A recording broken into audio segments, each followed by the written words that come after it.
ఈ star casting ఒకటి. అంటే చిత్ర పరిశ్రమ మీద ఎందుకు ఇంత గౌరవం అంటే మనందరం కులాల మీద, మతాల మీద, ప్రాంతాల మీద, భాషల మీద కొట్టుకుంటూ ఉంటాం.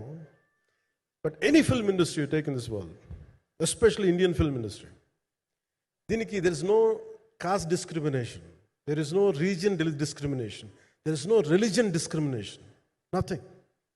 It's purely your creative potentiality, purely your creative ability. నువ్వు చిరంజీవి గారి తమ్ముడు కావచ్చు, చిరంజీవి గారి కొడుకు కావచ్చు, లేదంటే ఇంకొకళ్ళు అబ్బాయి కావచ్చు, మేనల్లుడు కావచ్చు, ఇట్ డజంట్ మ్యాటర్. నీకు టాలెంట్ లేకపోతే నువ్వు నిలబడలేవు, నీకు సత్తా లేకపోతే నువ్వు ఇక్కడ ఉండలేవు. అది నా కొడుకైనా సరే. ఇట్ ఆల్ డిపెండ్స్ నీకు ఎంత టెనాసిటీ ఉంది, ఎంత పర్సీవరెన్స్ ఉంది, ఎంత నిలబెట్టుకోగలవు, ఎంత నిలదొక్కుకోగలవు, ప్రతికూలతలు ఎంత బలంగా నిలబడగలవు. ఒక నిర్మాత సినిమా తీయడం అంటే ఒక యజ్ఞం చేయడం లాంటిది. తిట్లు తినాలి, ఇబ్బందులు